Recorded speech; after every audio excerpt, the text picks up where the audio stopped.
Wala pa man sa Senado, nagsabi ng isang miyembro ng minorya roon na tututulan niya ang pag-convene ng impeachment court. Sa May 11, posibleng pagbotohan sa plenaryo ng Kamara ang articles of impeachment laban kay Vice President Sara Duterte. May unang balita si Tina Panganiban Perez. Matapos ideklara ng House Committee on Justice na may probable cause para i-impeach si Vice President Sara Duterte noong Miyerkules, the chair therefore declares the motion unanimously approved. inaprubahan naman ng lahat ng 55 miyembro ng komite na physically present ang committee report na naglalaman ng findings at mga rekomendasyon kaugnay sa impeachment complaints. Malayo pa, pero malayo na. That is where we stand today. Yan po ang sitwasyon natin ngayon. We recognize that this has been a difficult and demanding process. But we also recognize how much we have already uncovered. Inaprubahan din ang resolusyong nagtatakda ng Articles of Impeachment. Ayon kay ML Party List Representative Laila De Lima, 4 na Articles of Impeachment ang inaprubahan ng komite. Ang misuse or abuse of confidential funds, unexplained wealth, bribery and graft and corruption, at threats involving an alleged plot against the President, the First Lady, and the House Speaker. Kinondense na lang lahat para mas malinaw, para mas maikli rin, especially in terms of presentation of evidence, para mas klaro, para mas coherent. So yung mga similar grounds ay kinonsolidate na lang into one. Inaprubahan din ng House Committee on Justice ang ipinanukalang amendment ng ilang kongresista sa committee report at sa resolusyon.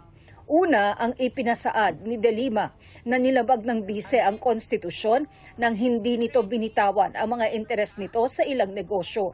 At ang isa pa ay ang ipinalagay ni Representative Antonio Tino na si Vice President Duterte ang nag-utos umano na ipalabas ang confidential funds.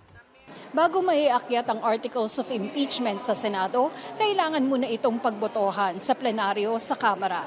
Daraan pa ito sa House Committee on Rules na siyang nagkakalendaryo ng lahat ng tinatalakay sa plenaryo.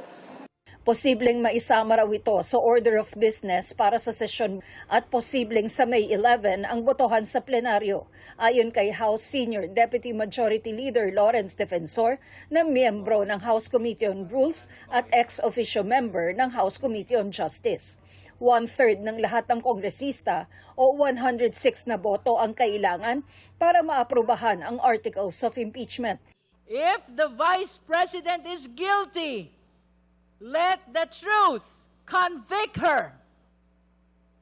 If she is innocent, let the process clear her. But let it be done through the light of justice, not the shadows of silence. Oras na mai-transmit ng Kamara ang Articles of Impeachment sa Senado, iginiit ni Senate President Tito Soto na iko-convene agad ang Senate Impeachment Court. We have been doing our best to be ready. The Senate will do its job. Si Senador Robin Padilla, tututulan daw agad ang pag-convene ng Impeachment Court. Di ba ang papel naman ng minority to oppose? Hindi lang impeachment. Lahat ng bagay dito, ang trabaho namin ay i-oppose. So sana wag kaming pagbintangan. Kapag kami ay nag-oppose, wag kaming sabihan na kami ay bias. Nagkaroon ng caucus ang Senate minority. Pero hindi raw napag-usapan ng tungkol sa impeachment ayon kay Minority Leader Senador Alan Peter Cayetano dahil kulang ang mga miyembrong dumalo.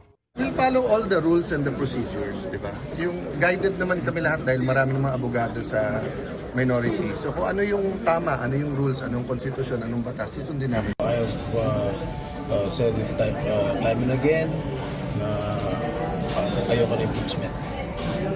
But since mukhang aakyat siya, Wala tayong magagawa. Well, inaabangan na namin at palagay ko 106 votes, madaling makuha. So ina-expect na namin, pinagpaparangan. Dagdag ni Senadora Amy Marcos, tulad sa Kamara ay may pananakot din umano sa Senado para bumoto laban sa bise. For later release. Ibig sabihin, itetenga yung kanilang mga project. Ngayon yung 3 little letters daw, OMB, kakasuhan daw kayo. Ano ba ito, nananakot?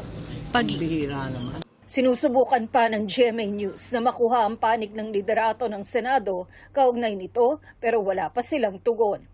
Sabi ni Soto, handa sila anumang mangyari, kabilang ang posibleng pagharang sa impeachment ng ilang senador. Sundin natin ang konstitusyon, ganun kasimple ang usapan. Which is, sir? Which is to convene. And conduct trial. Once we receive the articles of impeachment, we must convene as an impeachment court. That is part of our work. That is part of our job as Wala nang debate doon, sir. Senate. Oo.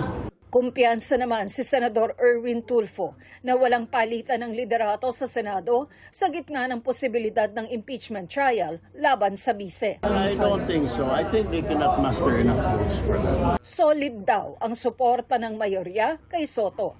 Unahin pa ba natin muna yung yung mga issues ng change of leadership? Siguro dapat unahin natin yung interest ng tao. Ito ang unang balita. Tina Panganiban Perez para sa GMA News.